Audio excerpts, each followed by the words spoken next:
Welcome to the School Leaders Podcast. My name is Dr. Gastred Harrigan, the podcast for current and emerging school leaders, those who support and supervise them. You will hear from passionate educational leaders who are transforming their schools, communities, and creating positive outcomes for students. I will also share my personal reflections and tips from over 15 years as a school leader. Together, we will talk about how to level up our schools and leadership practices. Hello, welcome to the School Leaders Podcast. This is your host, Dr. Gastred Harrigan. Before we get started with today's episode, I want to encourage all of our listeners to join the School Leaders Podcast community on Facebook.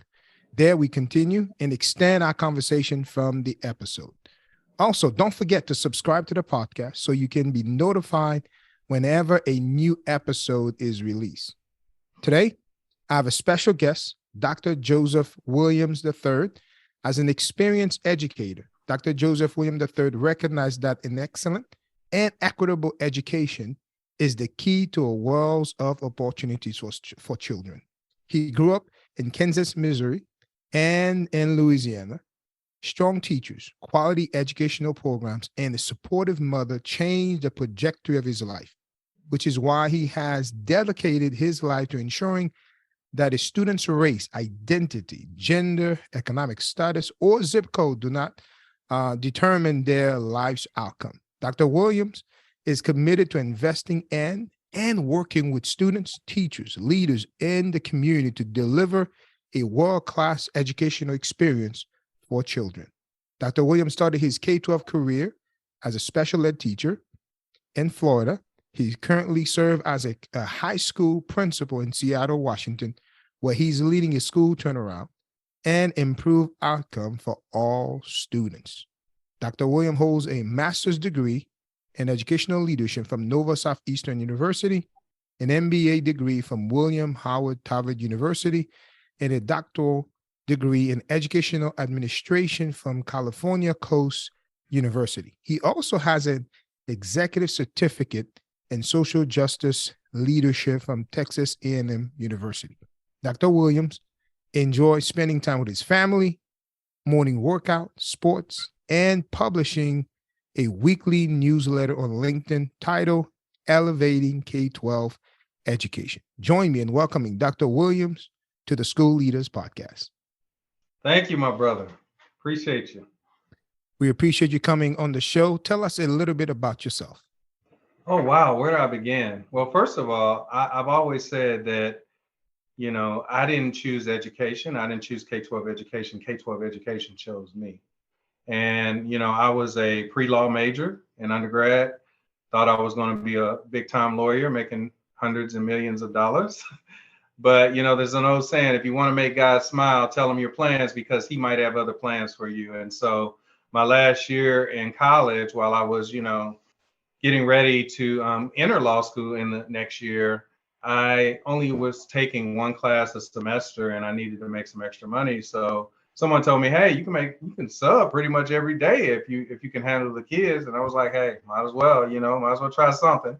And so, man, I was like a fish in water. I absolutely loved it. And I'll tell you, and I know sometimes, some educators in the beginning of their careers, they struggle with this, but nobody ever had to teach me how to handle a class, right? So from day one, when I went into a classroom, and maybe it was just my strict upbringing from my own mother, but from day one, I knew how to handle a class, whether I was dealing with a bunch of fifth graders, a bunch of second graders, or a bunch of juniors and seniors in high school. I never had a problem with managing a classroom.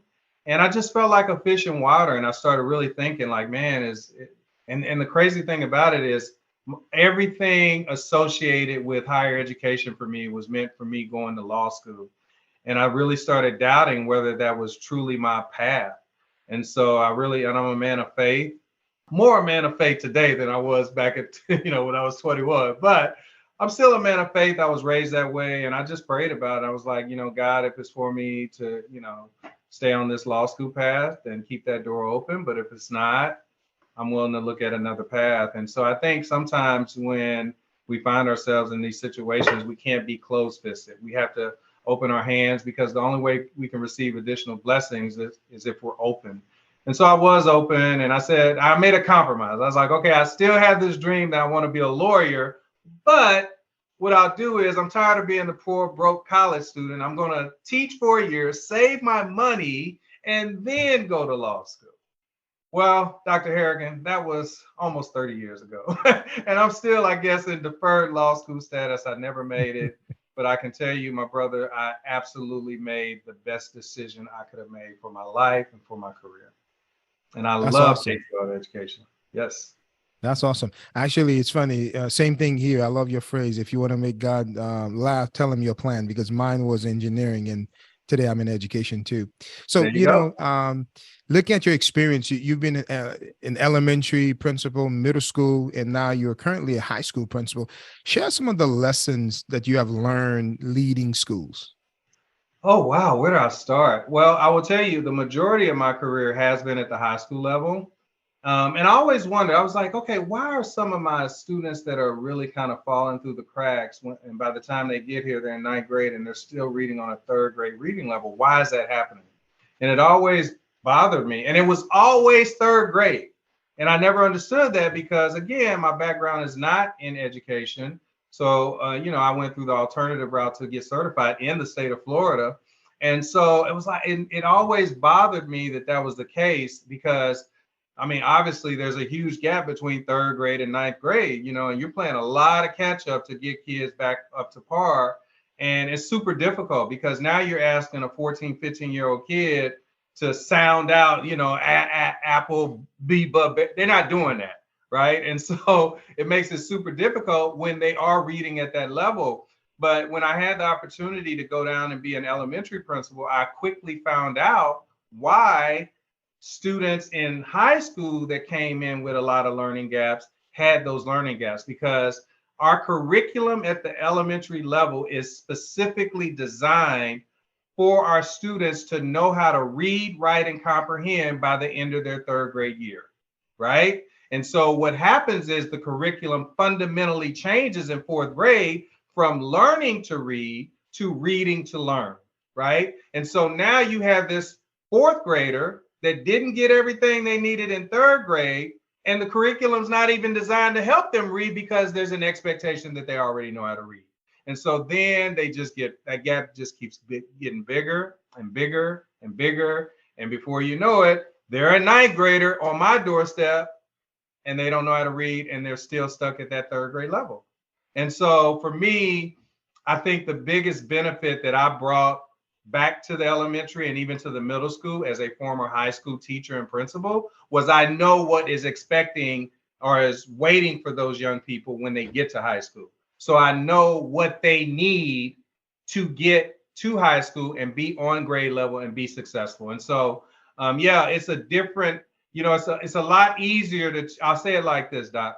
It's a lot easier to teach Jamal how to read as an 8-year-old than a 14-year-old, right? And Absolutely. so for me, it's like, let's make sure that every single student is on reading level, on grade level by the time they end their 3rd grade year. And so, that's one of the things that I was like laser-like focused on as an elementary principal, was just an elementary leader, is making sure that our students, and really, I was fanatical about it, right? Because I know, and the stats prove it. If you do the research, if you look at the data, it's very, very clear. You can, they are literally, Doc, building prisons based off the 3rd and 4th grade failure rate of Black young men. And that's a sobering statistic, but it's true, because what happens is, and this is what people don't understand, if you have 18-year-old Johnny and he knows how to read and he's done everything he needs to do and he's graduating from high school, and you have 18-year-old Jamal and he kind of fell through the cracks, no child left behind, right? He was left behind. Guess what? Jamal's still gonna want everything Johnny wants, right? But Johnny did what he needed to do academically, and he's going to be able to go on to college, get a career, and have all the things he wants. Well, guess what? Jamal wants that same thing too. And if he didn't get what he needed to do, that's what happens. That's where this whole, school to prison pipeline happens, because we're not making sure that our students are prepared to be successful once they leave, because they still want the nice life. And if they can't get the nice life through legal ways, then unfortunately they'll follow the criminal path. It's interesting you say that, because you're correct. I've read that research over and over again, and sometimes I wonder what will it take for not only school leaders. And when I say school leaders, I'm not just referring to principals and even superintendents. I'm also referring to our civic leaders and all the way up to the federal level. What would it take for us to really, if a child, didn't make it at third grade, how do we catch them up? And from your experience, having been a leader at all three levels, what are some of the things that maybe middle school, or even high school principal, like myself, a secondary principal where my building is 7 to 12, what are some of the things we can do to really help Johnny? Because the goal is to help Johnny be successful. Like you said, Johnny's going to want that life. What can we put in place? What systems and support we could put in place to help Johnny really catch up and ultimately be able to read and graduate? Yeah. So one of the things that, and I'm glad you brought that question up, because, we're still tasked. I don't care. We take everyone. The one difference between public schools, and I would even say public schools, not only public schools and private schools, but even public schools and public charter schools, because they always like to say in charter schools that they don't cherry pick. Maybe so, maybe not, right? But what I'm saying is, I feel like when we're public school leaders, everyone can come, right? And our task as leaders is to educate everyone. And so whether you're talking about a student that has learning difficulties, a student that maybe has the capacity to learn, but they just kind of fell through the cracks, whether you're talking about a student that shows up on your doorstep and they don't know a lick of English at 14, 15 years of age, what do we put in place? You have to have those extra resources, that extra support. One of the things we did, for example, with our students that couldn't read or our students that didn't know the language, is we double dose. We double dose in English. So, we set up their schedule so they also had to take English, but they had to take English 2 periods a day, not just 1 period a day, right? Because us thinking that they were going to get the same level that a student that was on reading level was getting, and that they were going to somehow get caught up, that's just wishful thinking. So you had to do double dose reading. You also would do sometimes double dose with math, but definitely with reading. But math is important too. And people kind of discount math. Well, okay, if they don't know how to read, why are you double dosing math? People don't understand that a lot of math is word problems. Like if you can't read, you're not going to be able to do a lot of math, right? And so we double dose with math as well. And we had, in addition to that, we also, because you're going to hear a lot of people say, a lot of leaders might say, well, you can do a lot of after school stuff. Well, the difference between in school and after school is, in after school programs, that's totally voluntary. Like it's not mandatory.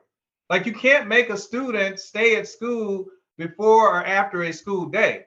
The only day that you have a captive audience is during that actual school day, right? So you have to build in systems of support during the school day to ensure that those students get what they need. And so we would do some lunch and learn sessions. We would do double dosing.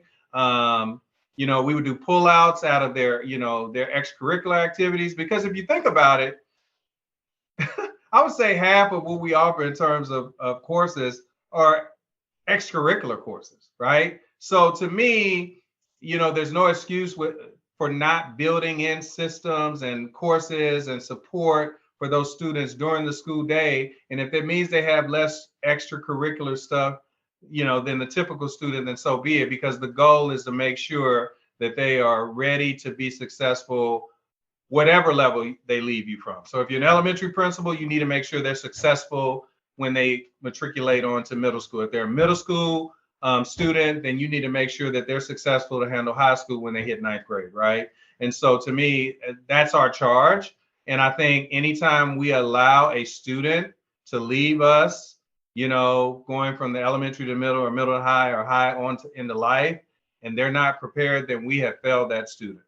And it's not easy work. Like, I'll be honest, like it's easy for me to say that, Dr. Harrigan, but the reality is the hard work is still the hard work.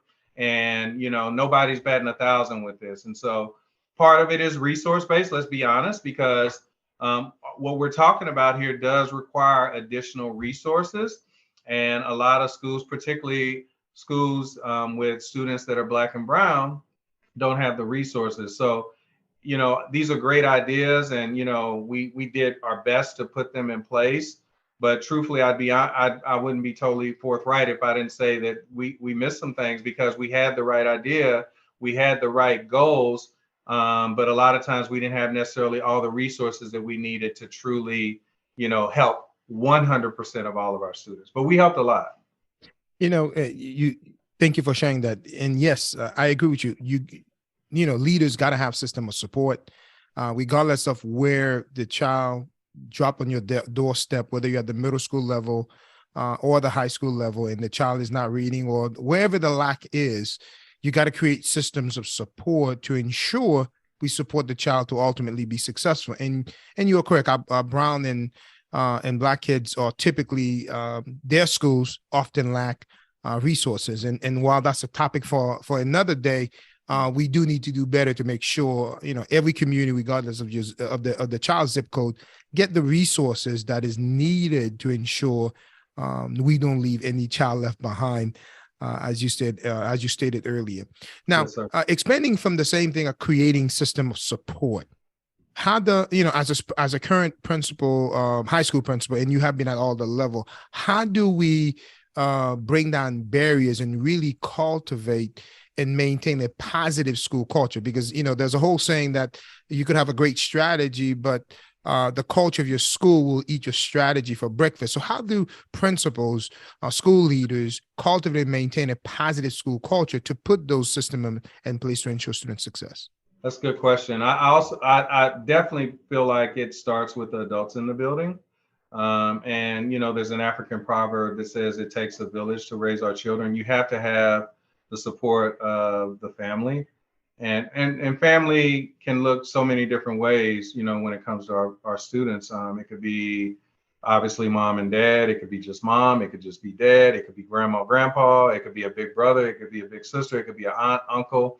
But there needs to be that partnership with the family.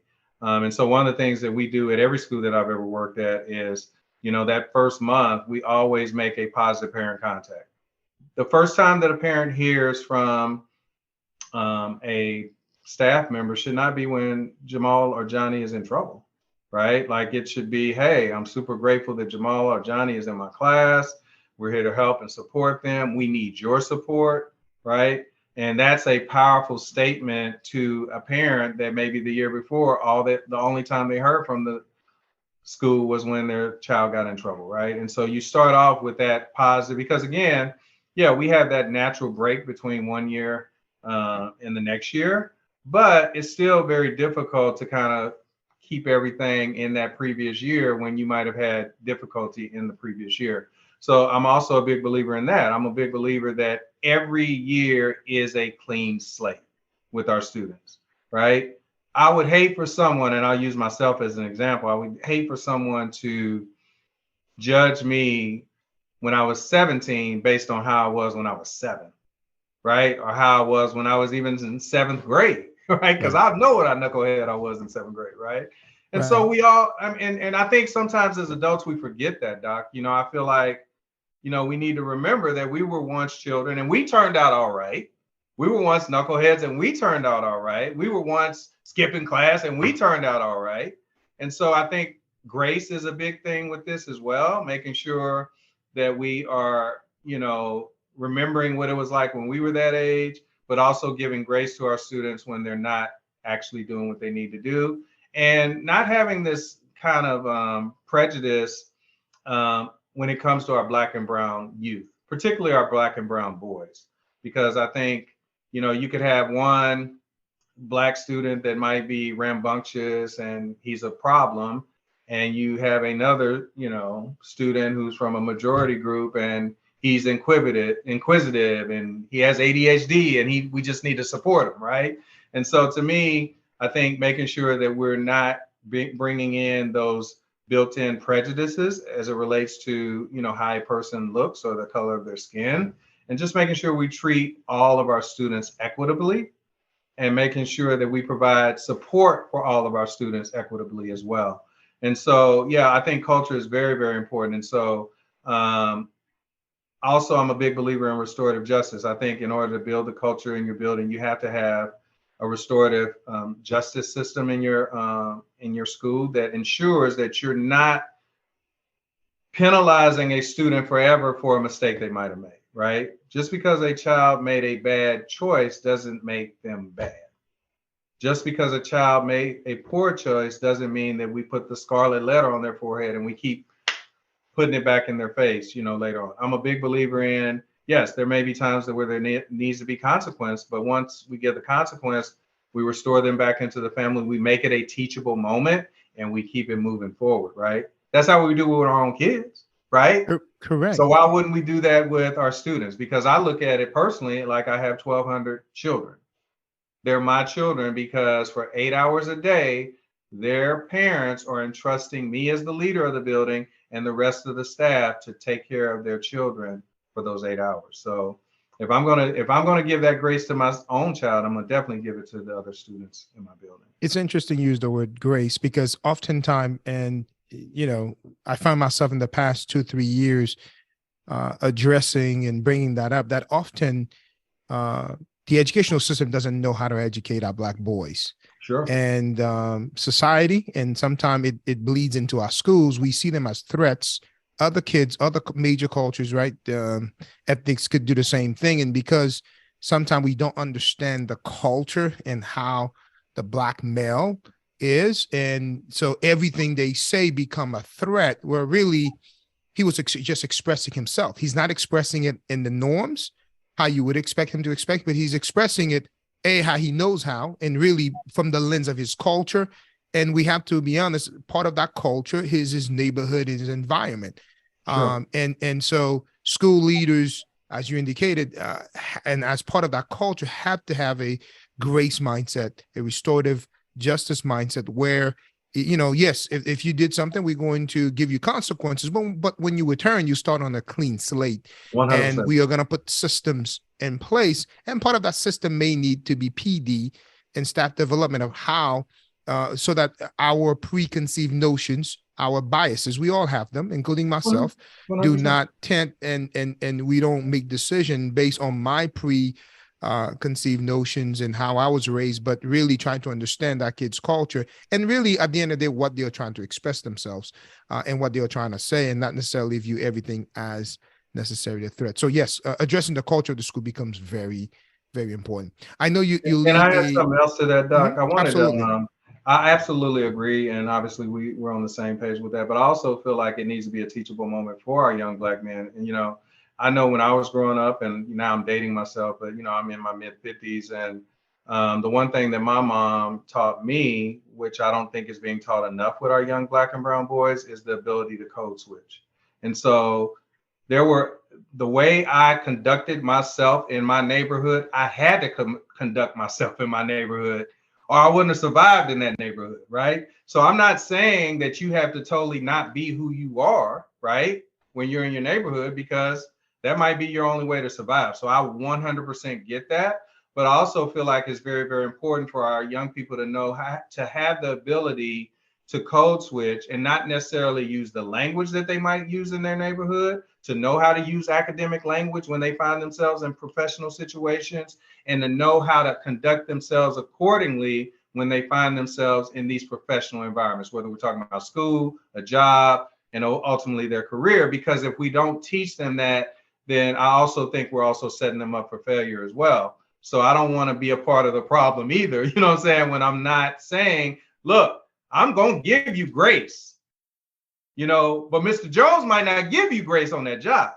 right? So you have to, you have to be That's able important. to kind of operate in both worlds, right? And so I don't think we do enough of that. And obviously we're two Black men talking about this, but I think it is incumbent upon us as Black male leaders, as Black leaders, period, no matter what your gender, to make sure we're teaching our kids how to conduct themselves accordingly. Yeah, I'm going to give you grace. I get it. I like rap music too, right? Right. But there's certain ways that you need to act in certain environments to ensure that you're not going to be singled out stereotype, all those things that we know happen to a lot of our Black and brown boys. Does that make You know, sense? no, that definitely makes sense. And you are correct. We were taught how at home, how to code switch. And I'm finding more and more of our students, not just Black males, really across students in general, do not know how to do that. And in your opinion, what can schools, is there a place for schools, teachers, leaders to really assist our students to understand the different environment and how you act? Because, is there a place, is there a room for us to do that? Because I don't think there's not enough people in their lives in certain environment teaching them like we had when we were growing up. That's fair. What's your take on that? Yeah, that's fair. I think, I still feel like that family community piece is super important. You have to have different groups. You have to have different, not government organizations, but, I even say that, like faith-based organizations that are willing to pour into your community as well. I know I started a program at every school that I've been in, except the current one I'm in, because this is only my first year there. And it's called Boys to Men, right? And so one of the things I did with that group, it was for Black and brown boys, and it was teaching them the exact things that we're talking about. It was role playing with them. How do you conduct yourself? I know you don't even drive right now. You don't even have a license. But how do you conduct yourself when you do start driving and you are stopped by the police and you do feel like it's unfair, right? And so you role play those kind of things so that they know how to conduct themselves accordingly, because what you're teaching them might save their life, right? And so, yeah, when you start talking about having to teach them, it's super hard sometimes to do it during the school day. But I do think especially when you're talking about middle and high school, you have clubs, you have organizations, you have groups. I know I can think of 100 Black men that's in most cities in America that can come in, and you got Big Brother, Big Sister. You got a lot of organizations that will come in and be mentors, big brothers, big sisters to some of our students, and really teach them some of the things that we might not have the time or the resources, for that matter, to teach them during the school day. But it's super important. I think about even myself. Yeah, I had that at home, but I also can remember getting those lessons even at church. You know what I'm saying? And I'm not sitting up here as some just religious guy, but I'm just saying those are the types of environments I found myself in where I was still getting, for lack of a better term, schooled, right, on how I should conduct myself and how I should carry myself. And so that piece, let's be honest, is missing in our communities as well now, too, because like you said, whether we're talking about Black kids or brown kids or what have you, there was a time, man, when, and I'm dating myself now, I've been in this thing 30 years. There was a time if a kid said a curse word in front of me, they would feel so ashamed and be apologizing and everything else. And now they'll just cuss in front of you like it's no big deal, right? And might cuss you out, right? So it's a different culture. It's a different generation. So there's a lot of things at play here. But again, like I said, education begins at home. I tell people all the time, when I was an elementary principal, I said, oh, this is their first year. No, they've been in school for 5 years. If they come to us as kindergartners, they've been in school for 5 years. Somebody been teaching them something. Absolutely. Like they don't come to our school at 5 years of age as a blank slate. Some might cuss you out at 5 years old. Like, I'm just being honest, right? So that's learned behavior. I tell people all the time, all beliefs are learned beliefs. All behavior is learned behavior, right? And so when a kid comes in and they off the chain, if they are at 5 or 6 years of age, that's learned behavior. They saw somebody doing that, right? And so to me, the earlier we can get to our young people, the better. That's why I'm a big proponent of Head Start, pre-K programs. You can get those young people at 3, 4, 5 years of age, and it can make all the difference in the world, because those are so impressionable years in terms of our students and our young people. And the more you can pour good into them at those younger ages, the better off they'll be. The more you can teach them. Like, you have some kids, when I went and I was an elementary principal in Kansas City and in St. Louis, and I can remember students coming to my building at 5 years of age, had never held a pencil in their life. Didn't know an A from a B, a D from a Z, right? What's a number?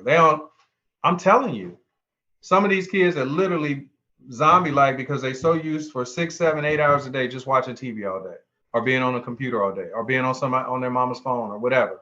So These are real issues. And I think, foundationally, if we don't get our young people as early as possible and start really pouring in these values and, what they need to know academically at whatever stage of life they are as early as possible, it just makes that gap. We always talk about the gap. That achievement gap just keeps getting bigger and bigger and bigger, right? So. And thank you for sharing those various strategies, because again, like you said, some of the things leaders can do is to bring outside agencies, community-based agencies into those schools, whether it's as a club, to provide and provide those mentorship, whether it's faith-based, but whether it's civic organization, whatever the organization, bring in those resources to really help our students, all students, including the young ladies, how to be a young woman, how to, be a woman of a woman of excellence. So again, thank you for sharing those things. Yes, sir. Shifting a little bit, as a principal leading a diverse school population, reflect and share your top strategies that principals, assistant principal, even emerging school leaders could implement to move and improve student achievement in their school.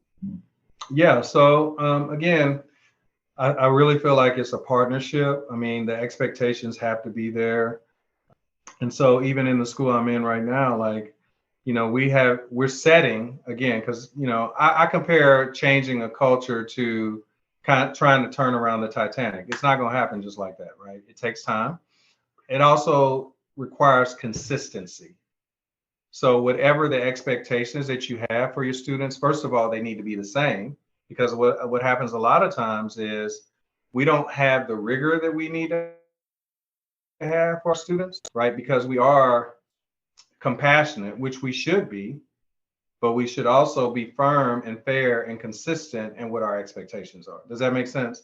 Because at the end of the day, we have to be compassionate, and we have to understand that, there can be no teaching and learning if students don't know where their next meal is coming from, or they are homeless, they got put out, or mom and dad broke up the weekend.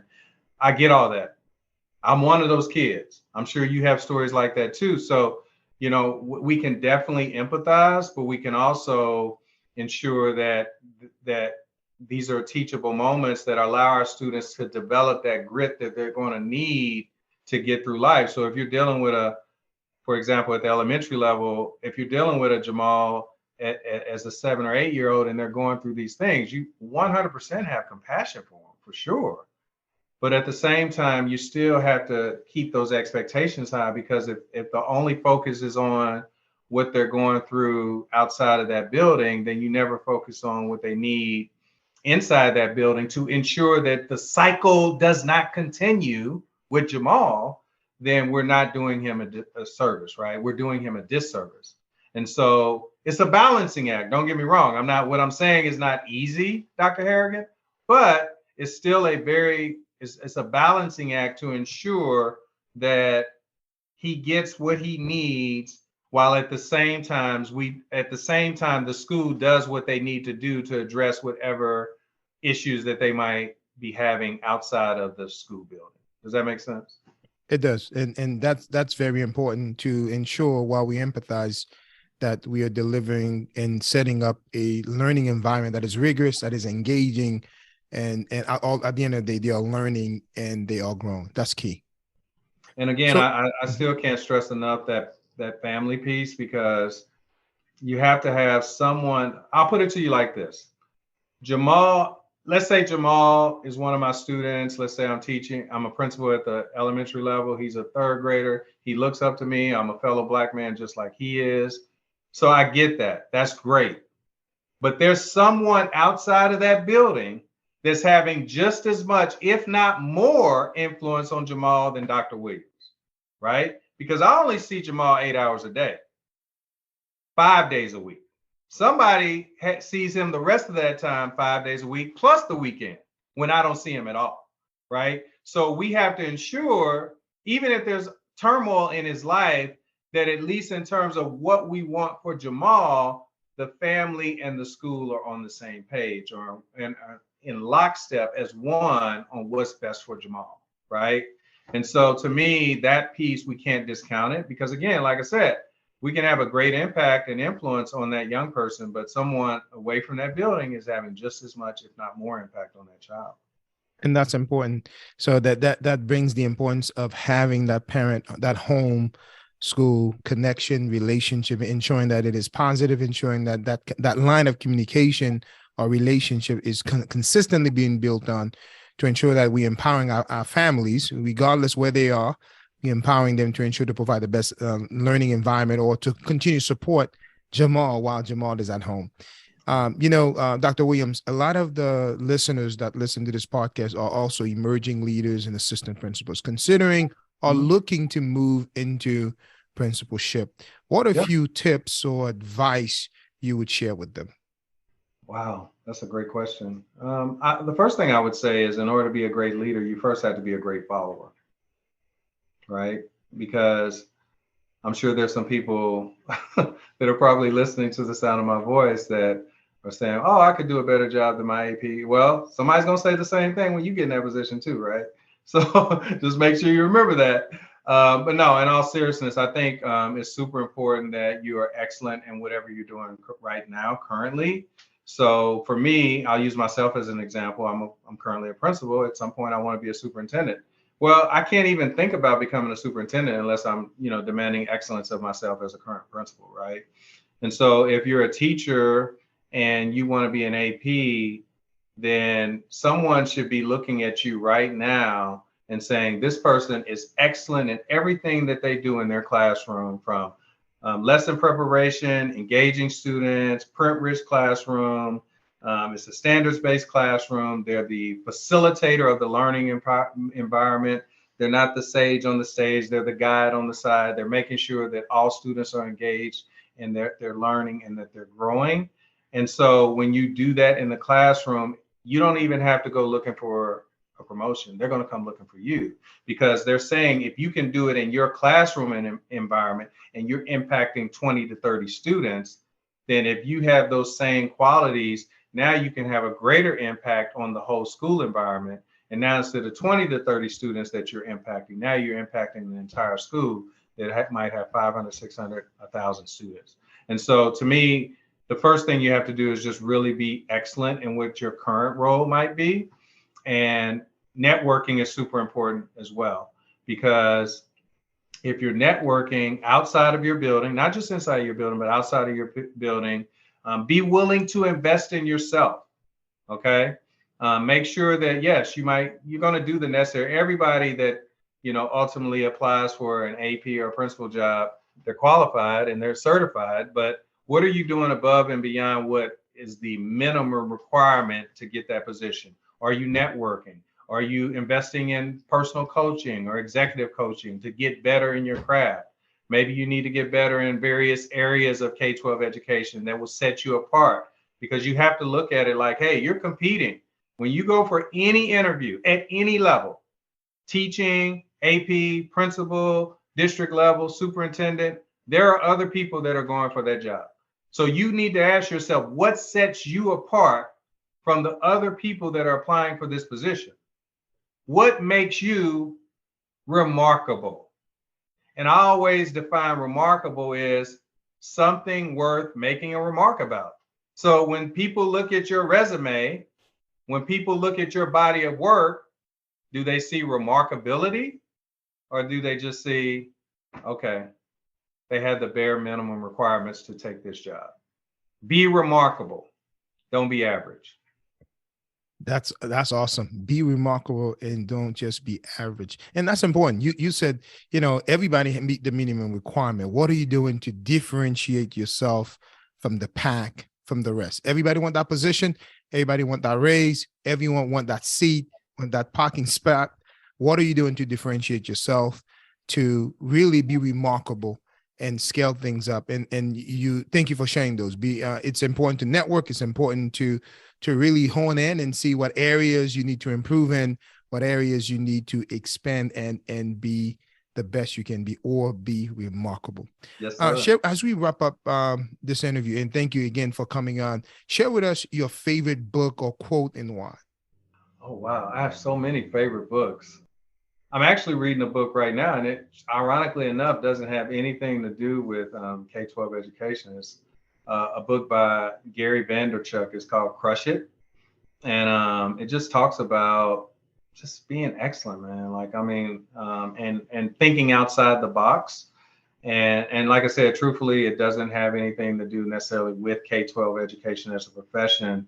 But I'm also that's one of the ways that I like to grow as well. I like to, glean from other professions, whether we're talking about entrepreneurship or, like you said earlier, engineering, whatever area. I think it's important to kind of expand your mind. And so, yeah, that's been a great book. And truthfully, I want to say it was actually written in 2009, but it's so powerful. And it's given me a lot of great ideas as it relates to my own show, because I have a show, and just expanding.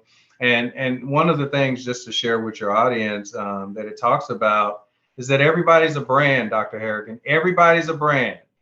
You're Dr. Gastric Harrigan Incorporated. I'm Dr. Joseph Williams III Incorporated. And if we don't start looking at ourselves like that, then we're going to get left behind too. Right? So, I think that's very, very important. And yeah, I've gotten a lot out of that book. And what's been amazing about that book is a lot of the things I'm on the right path, right? Because a lot of the things that, I've been reading, I'm kind of doing them. And so it's just making me double down on what I need to do to, like I said, build my brand. And when I say my brand, I'm talking about my personal brand and my professional brand. And just being more open, because that's another thing it talks about, is just being more open with your audience, being more open with what you share about your career and your family. You don't have to go into the weeds about your family, but everybody has a story. You take that word history, his story, right? You break it up, that's what it says. His story, history, right? And so to me, everybody has a story, and I think it's important to tell your story, because that's what resonates with people.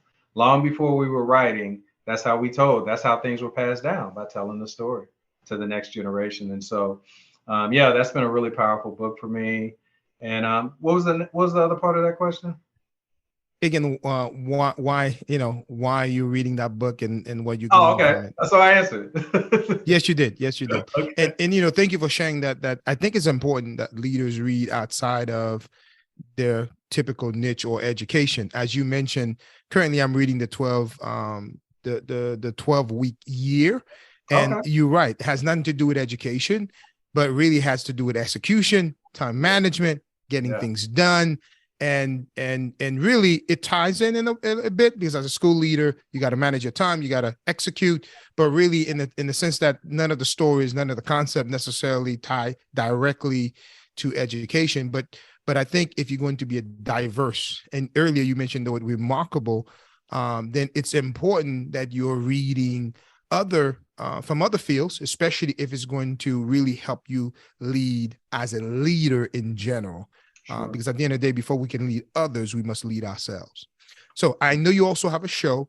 Thank you for coming on the podcast. So tell us a little bit about some of the other things you're doing beside being a school principal. I know you have a wonderful show. Everyone listening, I recommend you go check it out. So tell us a little bit how people can connect with you and listen to your show. Yeah, so thank you for that. Yeah, I during the pandemic, well, actually before the pandemic, I'll go further than that. I actually started a podcast. I feel like the K-12 profession is the greatest profession in the world. I feel like we're the profession that makes all other professions possible. I don't care who we're talking about. I don't care if we're talking about Elon Musk, Bill Gates, the President of the United States, Barack Obama. If you go back in their life, there was a teacher, counselor, AP, principal that had an impact on their life, right? And so I don't feel like we in this country in particular get enough credit for what we do. And so I felt like it was important to showcase K-12 educators, K-12 leaders, and what they were doing and how they were making an impact in their communities through a podcast. And I actually started it out as the My K-12 Career podcast back in around 2015. And then, I did that until like 2017. And I moved overseas. I actually was a principal in the Middle East for a couple of years. And right when I came back in 2019, the pandemic hit about 6 months after I came back.